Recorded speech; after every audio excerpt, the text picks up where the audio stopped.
Hello guys, तो आज की वीडियो में हम बात करेंगे सबकी फेवरेट एक्ट्रेस रानी मुखर्जी के बारे में, उनके फेमस अफेयर्स जो कि आदित्य चोपड़ा और गोविंदा के साथ और भी काफ़ी लोगों के साथ हुए थे उसके बारे में, और अब उनका रूड बिहेवियर कुछ सालों से देखने को मिला है उसके बारे में।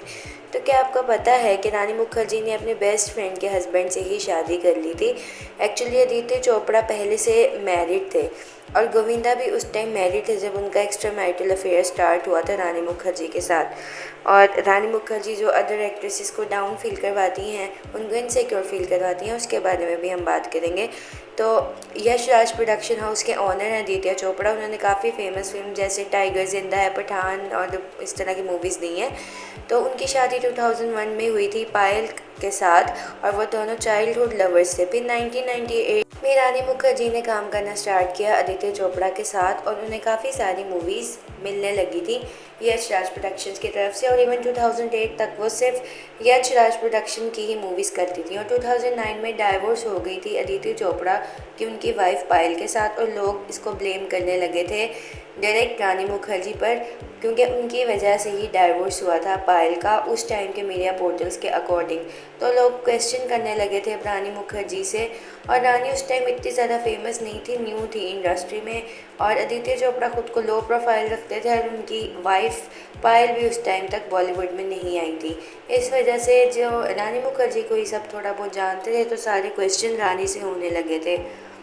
जैसे ये रुपए के साथ ही बार-बार क्यों नाम आ रहा है? ये तो आपको मूवीज वालों को मतलब पूछना पड़ेगा ना कि आदि के साथ, of course he is a friend, he is a person who have worked with in so many films. I have great regard for Yash. So you are not romantically connected with each other. No, we are not romantically connected, but yes, I have a lot of regard. ये भी हुआ था ना कि आपने Chopra clan के साथ इतनी सारी फिल्में करी, बाहर की नहीं, फिल्म साइन नहीं कर रही है। सो गाइस, 2014 में इस इंटरव्यू के 3 साल बाद रानी मुखर्जी ने शादी कर ली थी आदित्य चोपड़ा से। अब एलिजिडली ये दोनों हस्बैंड वाइफ थे और ये र्यूमर्स कंफर्म हो गई थी कि इनका एक्स्ट्रा मैरिटल अफेयर था और रानी ने अपनी बेस्ट फ्रेंड के हस्बैंड से शादी की थी।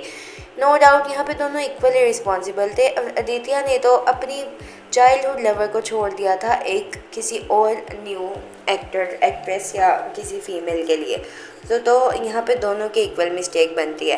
तो अब बात करते हैं रानी मुखर्जी और गोविंदा के एक्स्ट्रा मैरिटल अफेयर के बारे में। 2000 की मूवी हद कर दिया आपने कि जब शूटिंग हो रही थी तो उसके बीच में र्यूमर्स आए थे कि ये दोनों बहुत ज़्यादा कोजी होते थे एक दूसरे के साथ, डिनर्स पे भी जाते थे, घंटों एक दूसरे के साथ चैट्स करते थे। तो यहाँ पे उनका रिलेशनशिप स्टार्ट हुआ था। उस टाइम गोविंदा मैरिड थे सुनीता आहूजा के साथ। 1987 में उनकी शादी हो गई थी और उससे पहले नीलम के साथ भी गोविंदा रिलेशनशिप में थे, लेकिन नीलम की इसमें मिस्टेक नहीं थी क्योंकि नीलम को गोविंदा ने यही शो किया था कि वो सिंगल है, उनकी शादी नहीं हुई हुई है। और एक इंटरव्यू में तो उन्होंने ये भी बताया कि उस टाइम वो चाहते थे कि सुनीता भी नीलम की तरह बने। तो ये तो कंप्लीट